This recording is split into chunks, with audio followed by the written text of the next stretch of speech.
নমস্কার বন্ধুরা, রাইট পাথের তরফ থেকে আজকের সমস্ত গুরুত্বপূর্ণ কারেন্ট অ্যাফেয়ার্স নিয়ে আমি হাজির হয়েছি, যেগুলি রেলওয়ে, এসএসসি, ব্যাংকিং এবং অন্যান্য বিভিন্ন রাজ্যের পরীক্ষার জন্য গুরুত্বপূর্ণ। ভিডিওটি শেষ পর্যন্ত দেখুন, চ্যানেলটিকে সাবস্ক্রাইব করুন ও বেল আইকন প্রেস করে দিন, যাতে প্রতিদিনের কারেন্ট অ্যাফেয়ার্স আপনারা মিস না করেন। আজ আমরা আলোচনা করব 1 নভেম্বরের গুরুত্বপূর্ণ কারেন্ট অ্যাফেয়ার্স। তো চলুন শুরু করা যাক। আজকের প্রথম প্রশ্ন, সম্প্রতি জাতীয় সংঘের অর্থাৎ ইউনাইটেড নেশনের সাইবার অপরাধী কনভেনশন 2025 কোথায় অনুষ্ঠিত হয়েছে? এটি অনুষ্ঠিত হয়েছে হ্যানয়, ভিয়েতনামে। হানয় ভিয়েতনামের রাজধানী, এবং এই কনভেনশনটি ইউনাইটেড নেশনের সাইবার ক্রাইমের এগেনস্টে পরিচালিত করেছে। এর নির্বাহী পরিচালক হচ্ছে ঘাদা ফাথি ওয়ালি। এর সদর দপ্তর হচ্ছে ভিয়েনা, অস্ট্রিয়া, এবং এই সাইবার ক্রাইম ইনভেস্টিগেশন কনভেনশনটি প্রতিষ্ঠিত হয়েছিল 1997 খ্রিস্টাব্দে। এবার এটি জাতিসংঘ অর্থাৎ ইউনাইটেড নেশন অর্গানাইজ করেছে। তো ইউনাইটেড নেশনের প্রতিষ্ঠা বর্ষ হলো 1945। এর সদর দপ্তর হলো নিউ ইয়র্ক শহর, মার্কিন যুক্তরাষ্ট্র, এবং এর বর্তমানে প্রধান হলেন অ্যান্তোনিও গুটেরস। পরের প্রশ্নটি হলো, নিচের কোন সংস্থা প্রথমবারের মতো বৈশ্বিক মাটির নিরাপত্তা আইন কাঠামো গ্রহণ করেছে? অর্থাৎ এরা যে সয়েলের কোয়ালিটি ডিগ্রেড হতে চলেছে, অর্থাৎ আমরা বারবার সয়েল পলিউটেড করি, অথবা আমরা যখন চাষবাস করি তখন অনেক রকমের পেস্টিসাইড ব্যবহার করে সয়েলের কোয়ালিটিকে শেষ করে দিচ্ছি, অর্থাৎ সয়েল আস্তে আস্তে মরে যাচ্ছে। এই বিষয়টিকে মাথায় রেখে এনারা প্রথমবারের মতো বৈশ্বিক মাটি নিরাপত্তা আইন কাঠামো তৈরি করেছে। তো এর সঠিক উত্তর হলো IUCN, অর্থাৎ international union for conservation of nature. এরা মাটির নিরাপত্তার জন্য একটি আইন কাঠামো তৈরি করেছে। তো IUCN এর পরিচালক হলেন ডক্টর গ্রেথেল আগুইলার। এর মুখ্য দপ্তর হলো গ্র্যান্ড, সুইজারল্যান্ডে, এবং এটি প্রতিষ্ঠিত হয়েছিল 1948 খ্রিস্টাব্দে। আমি আপনাদের এর আগেও অনেকবার বলেছি যে কারেন্ট অ্যাফেয়ার্স জিকের মতো বিষয় নয় যাকে আপনি একবার পড়ে মুখস্থ করে নেবেন। এটি প্রতিনিয়ত পরিবর্তিত হতে পারে থাকে। আজকে যেটা রিলেভেন্ট সেটা 6 মাস পরে রিলেভেন্ট নাও হতে পারে। তাই কারেন্ট অ্যাফেয়ার্স পড়ার সব থেকে ভালো উপায় হলো রোজ সকালবেলা উঠে রাইট পাথের কারেন্ট অ্যাফেয়ার্স এর ভিডিওটি আপনি দেখে নিন, এবং রাত্রে শোয়ার আগে এই ভিডিওর PDF ডাউনলোড করে সেটিকে একবার রিডিং পড়ে শুয়ে পড়ুন। আমি কথা দিচ্ছি, যদি আপনি এই অভ্যেসটি তৈরি করতে পারেন তাহলে আপনার এক্সামে একটিও কারেন্ট অ্যাফেয়ার্স এর প্রশ্ন ভুল হবে না। পরের প্রশ্নটি হলো, প্রতারণা প্রতিরোধে রিয়েল টাইম পর্যবেক্ষণের জন্য SBI অর্থাৎ state bank of India, BOB bank of Baroda যে কেন্দ্রটি স্থাপিত করেছে তার নাম কি? তো স্টেট ব্যাংক অফ ইন্ডিয়া ও ব্যাংক অফ বরোদা দুজনে মিলে একসাথে এই যে টাকার প্রতারণা হয়, সাইবার ক্রাইম করে টাকার প্রতারণা করা হয়, আপনার অ্যাকাউন্ট থেকে আপনার অজান্তে টাকা বের করে নেওয়া হয়, এটিকে রোধ করার জন্য এনারা যে কেন্দ্র স্থাপন করেছেন তার নাম হয়েছে IDPIC, Indian digital payments intelligence centre. এটি SBI করেছে। তো SBI প্রতিষ্ঠিত হয়েছিল 1 জুলাই 1955 খ্রিস্টাব্দে। এর প্রধান মুখ্য কার্যালয় হলো মুম্বাই, মহারাষ্ট্রে, এবং এর বর্তমানে প্রধান হলেন দীনেশ কুমার খাড়া। পরের প্রশ্নটি হলো, পেটিএম সম্প্রতি কোন নতুন সুবিধা এনেছে NRI দের জন্য, অর্থাৎ নন রেসিডেন্টস অফ ইন্ডিয়া, যারা ভারতের বাইরে থেকে পয়সা উপার্জন করেন এবং যাদের ফ্যামিলি ভারতবর্ষে, বেসিক্যালি এটাই হয়, NRI তাদেরই বলা হয় যারা ভারতে জন্মগ্রহণ করেছেন এবং ভারতে পড়াশোনা করে তারা বর্তমানে বিদেশে থেকে কাজ করছেন, অর্থাৎ নন রেসিডেন্ট ইন ইন্ডিয়া। এই ধরনের ব্যক্তিদের জন্য পেটিএম সম্প্রতি কোন নতুন সুবিধা এনেছে? তো পেটিএম আন্তর্জাতিক মোবাইল নম্বর দিয়ে UPI পেমেন্ট করার সুবিধা এনেছে, অর্থাৎ আপনার মোবাইল নাম্বার এখানে ছাড়াও অন্য জায়গারও হতে পারে, সিঙ্গাপুর, অস্ট্রেলিয়া, কানাডা, যে কোনো আপনি দেশে থাকতে পারে, কিন্তু আপনি ওই নাম্বারের মাধ্যমেই UPI পেমেন্ট ইউজ করতে পারবেন, আপনাকে স্পেশালি আর ইন্ডিয়ার সিম নিতে হবে না। এই সুবিধা দিয়েছে পেটিএম। পেটিএম এর প্রধান হচ্ছেন বর্তমানে বিজয় শেখর শর্মা। এদের সদর দপ্তর হচ্ছে নয়ডা, উত্তরপ্রদেশ, ভারতবর্ষ। এবং যে যে দেশে এনারা এই সার্ভিস প্রোভাইড করছেন সেগুলি হলো Singapore, Australia, Canada, Hong Kong, Oman, Qatar, USA, United Kingdom, UAE, Saudi Arabia, France এবং মালয়েশিয়া। পরের প্রশ্নটি হলো, জাপান সম্প্রতি কোন কার্গো মহাকাশযান সফলভাবে আন্তর্জাতিক মহাকাশ স্টেশনে প্রেরণ করেছে? অর্থাৎ জাপান একটি কার্গো মহাকাশযান সফলভাবে ISS ইন্টারন্যাশনাল স্পেস সেন্টারে পৌঁছেছে। এবার কার্গো স্পেস সেন্টারে গেছে, অর্থাৎ এর মধ্যে অনেক রকমের খাবার দাবার, ওষুধপত্র, রিসার্চ ইকুইপমেন্টস হতে পারে।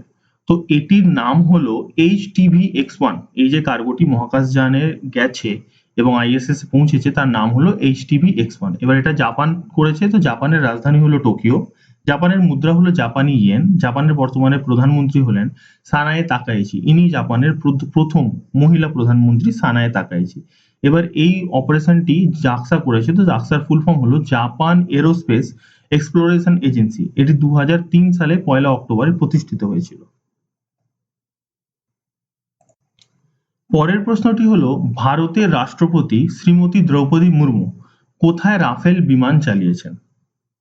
খুব রিসেন্টলি শ্রীমতী দ্রৌপদী মুর্মু আমাদের রাষ্ট্রপতি হরিয়ানায় যে আম্বালা আমাদের এয়ারফোর্স স্টেশন আছে সেখান থেকে একটি রাফেল উড়িয়েছেন। এবার এটি তিনি হরিয়ানাতে উড়িয়েছেন, তো হরিয়ানার রাজধানী হলো চণ্ডীগড়।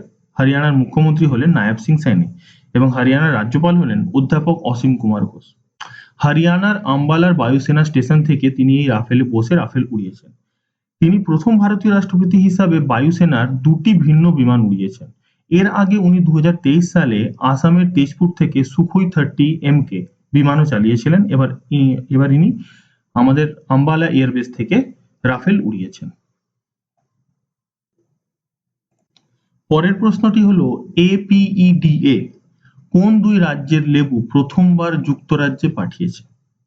এটি একটি কোম্পানি যেটি এক্সপোর্টের জন্য খুব খ্যাত এবং এটি ভারতের কর্ণাটক এবং তামিলনাড়ুর দুই প্রকারের লেবুকে প্রথমবার যুক্তরাজ্য অর্থাৎ ইউনাইটেড কিংডমে পাঠিয়েছে। ইন্দ্রি লেবু মূলত কর্ণাটকের বিজয়পুর জেলাতে চাষ করা হয় এবং পালিয়ানকুড়ি, যাকে প্রায় তামিলনাড়ুর লেবুর শহর বলা হয়, এটি তানকোসি জেলায় অবস্থিত এবং এটি বিস্তৃত লেবু চাষের জন্য খুব বিখ্যাত। তো এই ইন্দ্রি এবং পালিয়ানকুড়ি এই দুটি প্রজাতির লেবু কর্ণাটক এবং তামিলনাড়ু থেকে প্রথমবার যুক্তরাজ্যে রপ্তানি করা হয়েছে।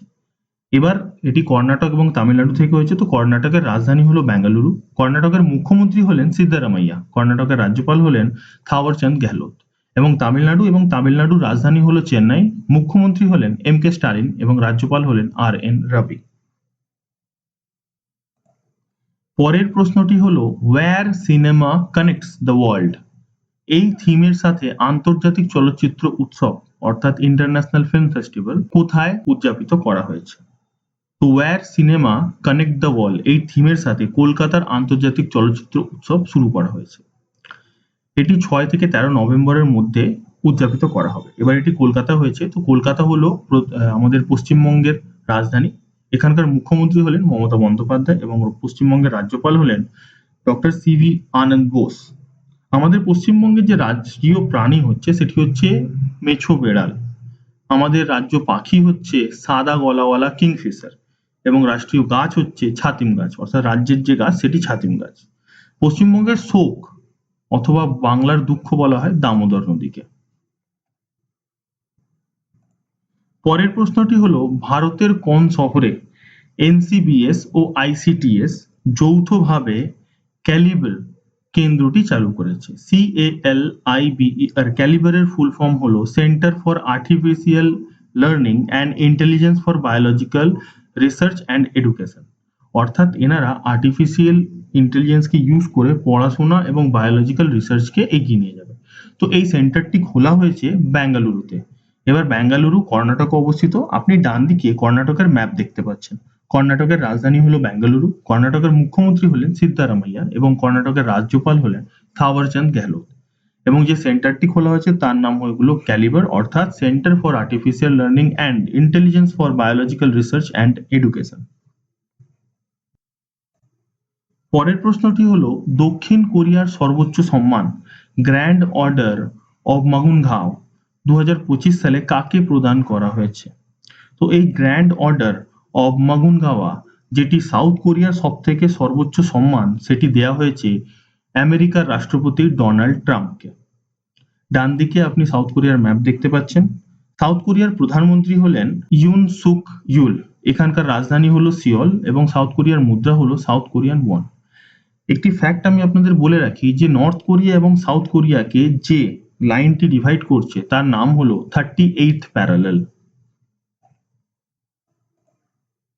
পরের প্রশ্নটি হলো দেশ জুড়ে প্রথমবারের মতো মডেল যুব গ্রামসভা উদ্যোগের উদ্বোধন কোথায় এবং কখন অনুষ্ঠিত হবে?